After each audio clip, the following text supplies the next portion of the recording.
अस्सलाम वालेकुम वीरो की हाल ठीक ठाक हो। मैं थोड़ा वीर साकब मैर यूट्यूब चैनल सांझा पंजाब देखदियां अखां सुनदे कन्नां नूं साकब मैर दा सलाम पहुँचे।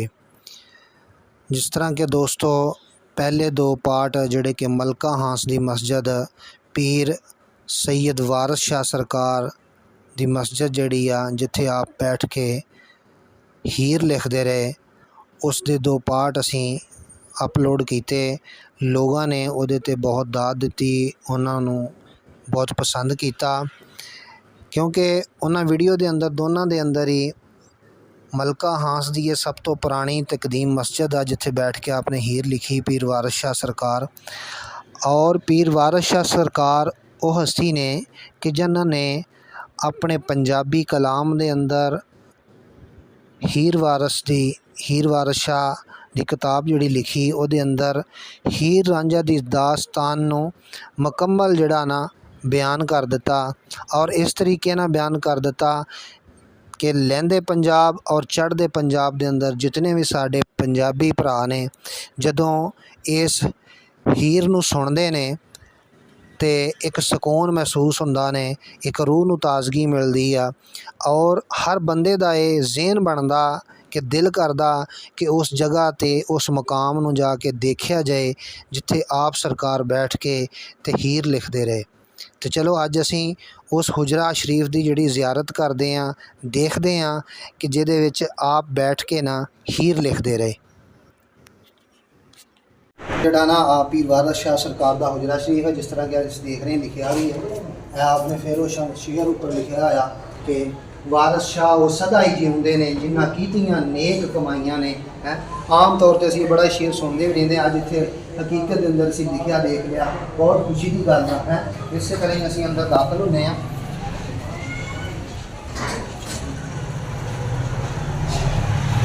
इस जगह पर फिर उस शेर लिखा होया कि अव्वल हमद खुदा दा विरद कीजिए इश्क कीता सौ जग दा, मूल मियाँ पहलों आप ही रब ने इश्क कीता ते मशूक है नबी रसूल मियाँ। इस तरह शेर लिखा इस जगह पर फिर उन्होंने आपने शेर लिखा मलका हांस दे इस पिंड के बारे कि खत हांस दा मुल्क मशहूर मलका जिथे शेर कीता नाल रास्ते ने परख शेर दी आप कर लेना शायर बोला फेरिया विच नखास देना। आप कहना है कि इन्हां शेरां दी खुद तुसी परख कर लियो कि मैं मलका हांस दे विच बैठ के ये जिहड़े शेर लिख दिते ने इन्हां दी परख करियो ते वाकई इन्हां दी परख करिए तो दुनिया आखिरत दी सारियां चीज़ां सानूं मिलदियां ने। इस तरह ही आपने यह भी शायरी जिहड़ी है ये आप दे पंजाबी दे शेर सारे लिखे ने। तो हुण असीं जाणदे हां नीचे इन्हां दे जिहड़ा हुजरा मुबारक है आप सरकार का कि वो थल्ले आपका थल्ले ना हुजरा मुबारक है, हुजरा मुबारक है। ये देखो कि यह भी किन्ने स्टैप बने, सीढ़ियाँ बनिया। ये हुण देखण सोचण वाली ये गल आ कि कदों दी एक जमाना कदीम दी ये मस्जिद है और उस वक्त जदों आप इत्थे लिखते सी बैठ के इस जगह ते ये जगह किन्नी उन्हें नीवी सी। ठीक है, मैं दे रहा 1 2 3 4 5 6 7 8 9 10 11 तो 12वीं जगह ते आके असीं आप दे हुजरा मुबारक ते हैं जी। ठीक हो गया, यह आपका हुजरा मुबारक है सारा। ठीक हो गया माशाअल्लाह।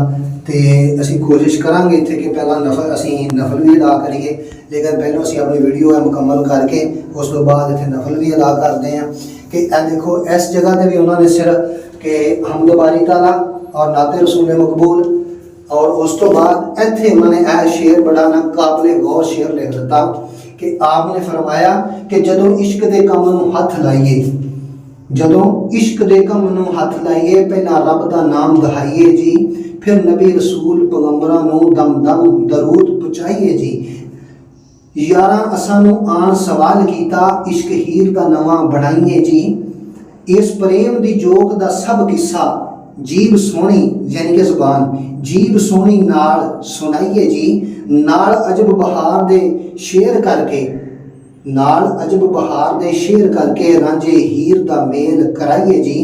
यारां नाल मजालसां विच बह के यारा नाल मजालसां विच बह के मज़ा हीर दे इश्क दा पाइए जी।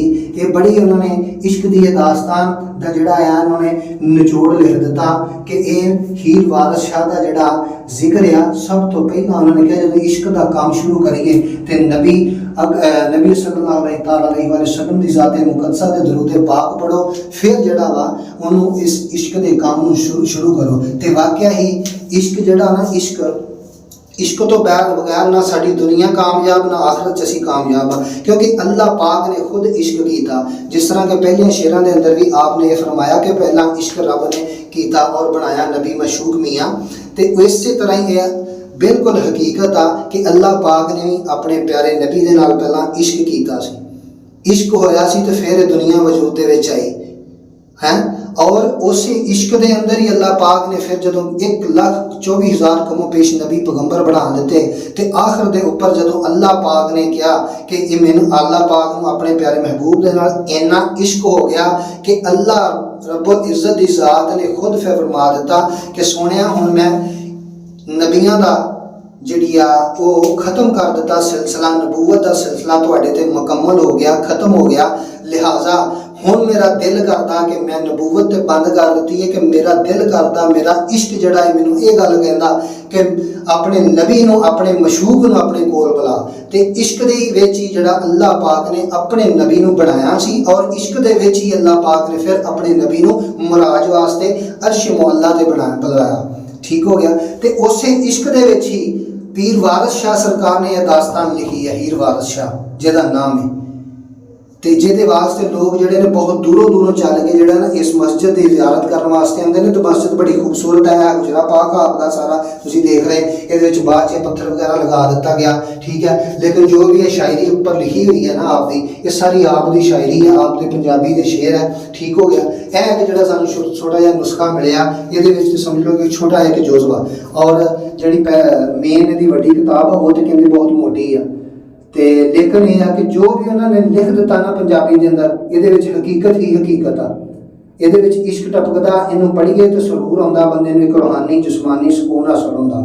तो अल्लाह पाक की बारगाह के अंदर दुआ है कि अल्लाह पाक जिहड़ा हर एक किसी ने जिहड़ा ना मैं कहना कि इस जगह ते इस मुकाम ते आउण ते अल्लाह पाक तौफीक देवे, क्योंकि ये जिहड़े साडे तारीखी मुकामात ने, तारीखी जिहड़े कदीमी मुकाम ने, औलिया अल्लाह के जिहड़े मिसाल तौर पर कदीमी मुकाम ने ना, जिथे औलिया अल्लाह ने बैठक की है, इन्हां दे उत्तों भी सानू अल्लाह पाक की तरफों जिहड़ा ना एक फैज़ हासिल होंदा। इस जगह ते भी आया भी एक साढ़े अंदर जिहड़ा ना रूहानी जिस्मानी सानू सुकून मिलता इस जगह ते ही है। मैं मस्जिद के अंदर जो दाखिल होया तो सीरीयस गल है कि एक बहुत सुकून मिलिया कि आप सरकार ने इत्थे बह के जिन्नी देर आप अल्लाह पाक की तरफों हुक्म से इत्थे बैठन का, आपकी हाज़री आपकी ड्यूटी जिन्नी देर लगी सी उन्नी देर आपने ड्यूटी की थी, और उस तो बाद आप जंडियाला शहर तशरीफ लै गए। बाकी ये कि इंशाअल्लाह कोशिश करांगे जंडियाला शहर जाने की, उत्थे की वीडियो भी बनावांगे अगर वक्त मिले तो।